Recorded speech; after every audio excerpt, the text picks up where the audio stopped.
जब यूहन्ना आज से 2000 साल पहले दर्शन देख रहा था, उस समय आगामी भविष्य में जब यीशु का दोबारा आगमन होगा और वे आकर के पृथ्वी के इस छोर से लेकर उस छोर तक चुने हुए लोगों को अपने साथ अनंत जीवन में प्रवेश करने के लिए ले जाएंगे। ऐसे समय में वे हर एक धर्मी को जो शर्तपूर्ण है, जिन्होंने स्मुरना की कलीसिया और फिलडेल्फिया की कलीसिया के समान अपने आप को मुकुट पाने के लिए तैयार किया है, ऐसे लोगों को मुर्दों में से जिंदा करेंगे। ये घटना आगामी दिनों में होने वाली है, अभी नहीं हुई है। आज से 2000 साल पहले वह भविष्य में होने वाली घटनाओं को देख रहा है और उस समय वो ये कहते हैं, इन बातों के बाद, अर्थात कलीसिया को परमेश्वर ने अपनी आत्मा से पवित्र और सिद्ध करने के बाद जिस दर्शन को वह भविष्य में पूरा करेगा, मान लो थोड़े समय के लिए कि वे बातें पूरी हो गई, यीशु मसीह आ गए और कलीसिया को उठा करके ले गए, तो स्वर्ग में जो प्रभु यीशु मसीह का प्रकाशन होगा, जिसको आप मेमने की तरह या मनुष्य के पुत्र के रूप में देखते हैं, उस मनुष्य के पुत्र की महिमा क्या होगी भविष्य में, उसको वे एडवांस में देख लेते हैं। यहाँ जब यीशु आएंगे और हम यदि प्रभु के सामने योग्य पाए गए तो ऊपर उठाए जाने के लायक होंगे, तो वो हमको मुर्दों में से जिंदा करेगा और जो जीवित हैं उनको महिमा के देह में रूपांतरित कर देगा। तब जब हम ऊपर उठाए जाएंगे तो प्रभु की महिमा सटीक ऐसे ही देखेंगे जैसे इस प्रकाशित वाक्य के 4 अध्याय में दिखाया गया है।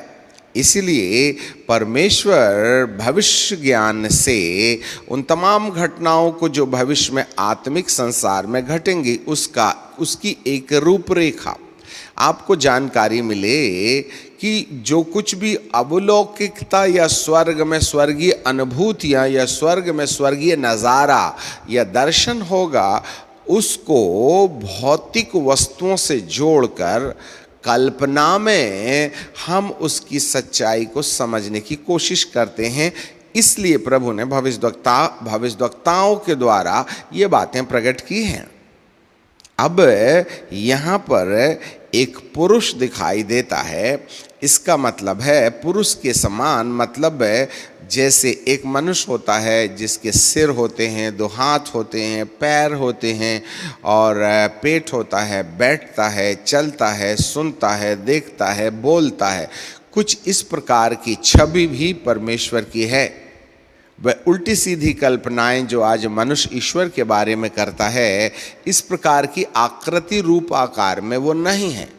इसीलिए यहाँ पर प्रभु यीशु मसीह को, जो आज से 2000 साल पहले इस धरती पर परमेश्वर का वचन देहधारी होकर आया और हमने उसकी ऐसी महिमा देखी जैसे एकलौते की। अब जरा देखिएगा, प्रभु यीशु मसीह के आगमन के प्रथम आगमन के समय जो रूप था वह दैहिक रूप के रूप में था, जैसे मैं और आप दिखाई देते हैं। परंतु प्रभु यीशु मसीह के दोबारा आने के बाद जब कलीसिया आकाश गंगा में उठाई जाएगी, अर्थात हम नए यरूशलेम में विराजमान किए जाएंगे, बिठाए जाएंगे, तब जो नूर, जो महिमा, जो तेज, जो आकृति हम देखेंगे, वो इस प्रकाशित वाक्य के 4 अध्याय में हमको देखने के लिए मिलती है। यहाँ बाइबल कहती है, इन बातों के बाद, अर्थात कलीसिया के उठाए जाने के बाद की घटनाओं को वह एडवांस में देख ले रहा है। और मैंने दृष्टि की तो क्या देखता हूँ कि स्वर्ग में एक द्वार खोला है। अब यहाँ पर दर्शन जो है वो स्वर्ग का है। स्वर्ग में एक दरवाज़ा दिखाई दे रहा है और उस दरवाजे के दर खुला हुआ है और जिसको मैंने पहले अब तक की घटनाएं जो प्रकाशित वाक्य के पहले अध्याय से गुजर रही हैं, जहां प्रभु का सीधा संबंध कलीसिया से जुड़ रहा है और वे परमेश्वर की बातें कह रहे हैं, वही स्वर्गदूत आकर के यूहन्ना को अब दूसरे एपिसोड में ले जाते हैं और द्वार खुला है, जिसको मैंने पहले तुरही के शब्द से अपने साथ बातें करते सुना था, वह कहता है। इसका मतलब है जो भी प्रकाशन आ रहा है वह परमेश्वर पिता के स्वर्गदूत, जिसके 6 पंख हैं, जो परमेश्वर के निर्देश पर ही काम करते हैं, वे आकर के यूहन्ना को अब सेकंड एपिसोड में ले जाते हैं और वो कहता है, स्वर्गदूत यहाँ आ जा। अब यहाँ हम केवल स्वर्गदूत को ये जो रचना है, हम ये जवाबदारी में नहीं देख रहे हैं कि सब कुछ इसी के नियंत्रण और कंट्रोल में है, क्योंकि बाइबल हमें बताती है, वो स्वर्गदूत कहते हैं ये वचन परमेश्वर का लेके आ रहा है। और यही सुना था कि यही कहता है, यहाँ ऊपर ये वचन है, परमेश्वर की मनसा है। परंतु इस मनसा तक पहुँचने के लिए परमेश्वर को स्वयं काम करना होगा। और लिखा है, और मैं ये बातें तुझे बताऊं जिनका इन बातों अर्थात कलीसिया के स्वर्ग में उठाए जाने के बाद जो नज़ारा जो दृश्य होगा उसको मैं दिखाऊं। अब ये देखने के लिए अभी तक जो है स्वर्गदूत के साथ इनकाउंटर हो रहा है, इन बातों के बाद का पूरा होना अवश्य है। और तुरंत मैं आत्मा में आ गया। अब दूसरे पद के पहले में ही और मैं तुरंत आत्मा में आ गया। आत्मा में आ गया का अर्थ क्या है? यहाँ पर प्रभु परमेश्वर पवित्र आत्मा को यूहन्ना की सेवा के लिए भेज रहे। बुलावा का संदेशा स्वर्गदूत के द्वारा आया, परंतु उस अनुभव तक पहुंचाने के लिए परमेश्वर का आत्मा, जिसको पवित्र आत्मा या होली स्पिरिट कहते हैं, पवित्र आत्मा ने यूहन्ना के साथ कुछ ऐसी अद्भुत घटनाएं घटित की जिससे वह शरीर में रहते हुए बुद्धि को एक निश्चय आयाम तक ही देख पाता था। जैसे ये नजरें यहाँ से किलोमीटर आधा किलोमीटर को ही नज़र कर सकती हैं, यहाँ से जो दूर हो जाएगा मेरी आँखों से ओझल होने लगेगा, क्योंकि आज देखने के लिए जो आँखें और देखने के एहसास को करने वाला जो दिमाग है वह भौतिक शरीर के पिंजरे में, जैसे एक तोता पिंजरे में कैद रहता है और एक निश्चित दशा पर ही उड़ दौड़ सकता है, कुछ इसी तरीके से मनुष्य जो है भौतिक शरीर में रहने के समय अपनी आत्मा के आत्मिक दिमाग को एक सीमाओं में बंधा हुआ पाता है। इसलिए जब आत्मा या आत्मिक दिमाग जो भौतिक दिमाग के आधार पर काम करती है उसमें लिमिटेशंस हैं, सीमाएं हैं। मैं इस कमरे के अंदर देख सकता हूँ, मैं आधा किलोमीटर तक विजुअल हो सकता हूँ। मैं 10 किलोमीटर की दूरी पर एक पेड़ लगा है उसको मैं देख नहीं सकता, मैं उसको सुन नहीं सकता, मैं उसको समझ नहीं सकता, क्योंकि शरीर या भौतिकवाद में लिमिटेशंस होते हैं। पर यूहन्ना के साथ मानव पवित्र आत्मा ने उसके आत्मिक दिमाग को, नॉन मटेरियल माइंड को, मटेरियल माइंड, जैसा हमने पिछले दिनों में बताया था कि मनुष्य 2 भागों में बटा हुआ है, एक शारीरिक मनुष्य है और दूसरा आत्मिक मनुष्य। शारीरिक मनुष्य की अपनी 5 इंद्रियां हैं और इन 5 इंद्रियों को संचालित करने के लिए एक शारीरिक दिमाग है जिसको अंग्रेजी में कहा जाए तो मटेरियल माइंड है, जिसकी रक्षा के लिए हम हेलमेट पहनते हैं।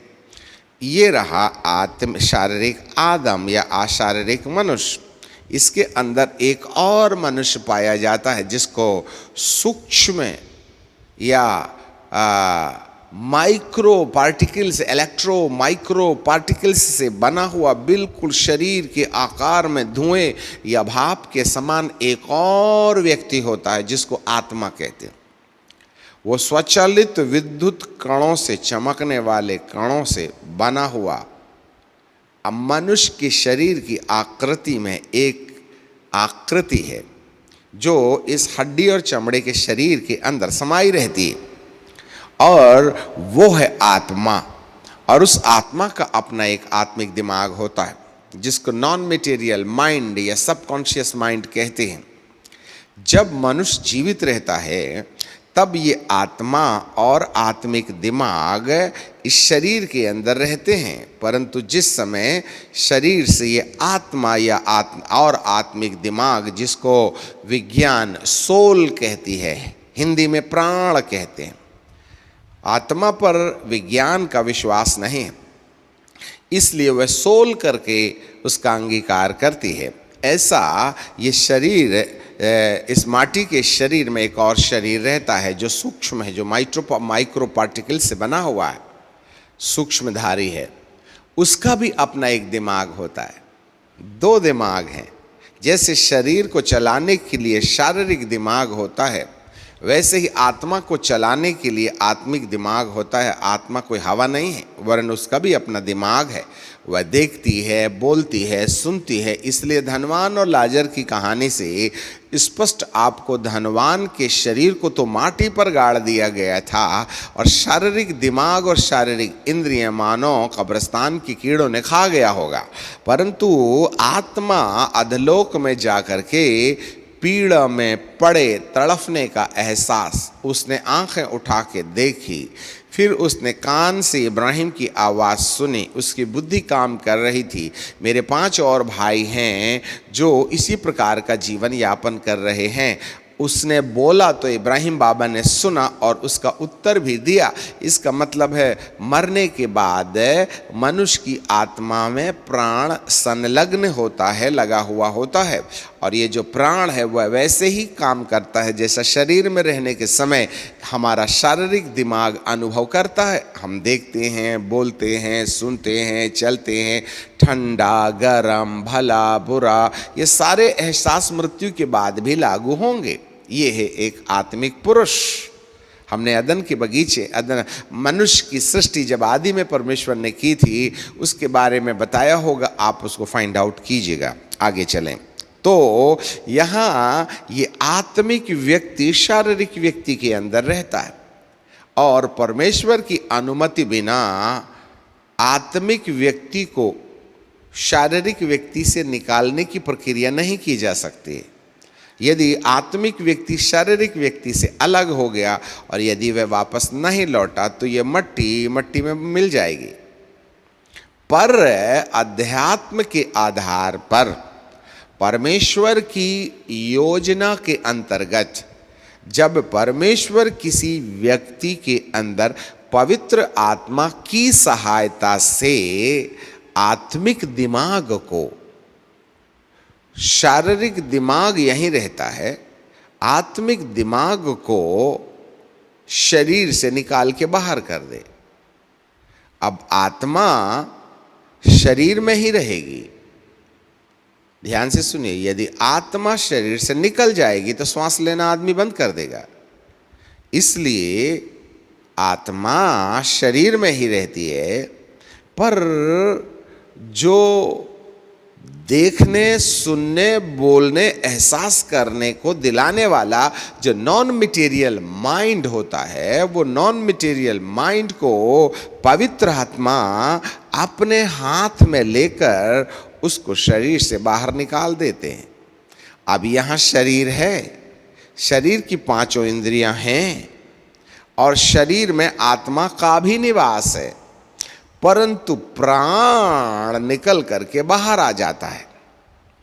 देखने, सुनने, बोलने की अनुभूति शरीर से बाहर आ जाती है, और जब देखने, बोलने, सुनने की अनुभूति, जिसको नॉन मटेरियल ब्रेन कहते हैं, वो निकल कर के बाहर आ जाए जो आत्मा का अपना हिस्सा है, तो ये शारीरिक इंद्रियां एक साथ काम करना बंद कर देती हैं।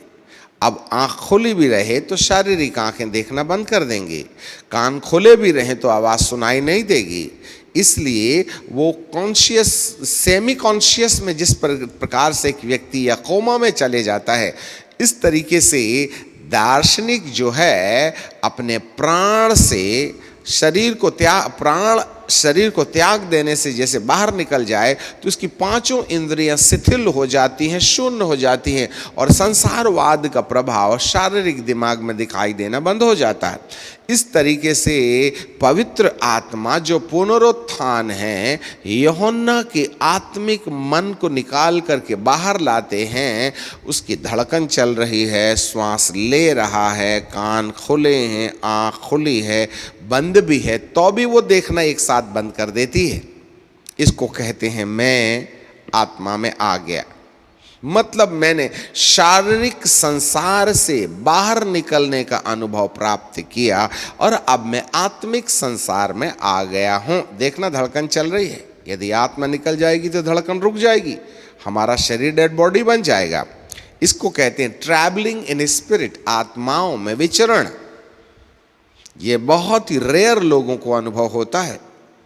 केवल जो हाई क्लास प्रॉफिट्स होते हैं वे ही, और आपको मालूम हो वे, जब तक कोई व्यक्ति परमेश्वर की योजना के अंतर्गत इस महत्वपूर्ण घटना में सम्मिलित होने के लिए चुनाव नहीं किया जाएगा ना, तब तक व्यक्ति को इस प्रकार की अनुभूति नहीं हो सकती। चाहूँ मैं कि आज मैं शरीर छोड़ दूं और आत्मा में निकल जाऊं, तो ऐसा मेरे लिए नहीं हो सकता, क्योंकि ये परमेश्वर की ओर से एक परमिटेबल सिचुएशन है। इसलिए परमेश्वर अपनी आत्मिक योजना के अंतर्गत जब कभी किसी व्यक्ति को इस एहसास में लाना चाहता है, तभी ये घटनाएं उसके साथ घट सकती हैं। ये बहुत टेरिफिक गिफ्ट है। ये पवित्र परमेश्वर के नियंत्रण में रहता है। हमारे प्रयासों से ऐसा नहीं हो पाए।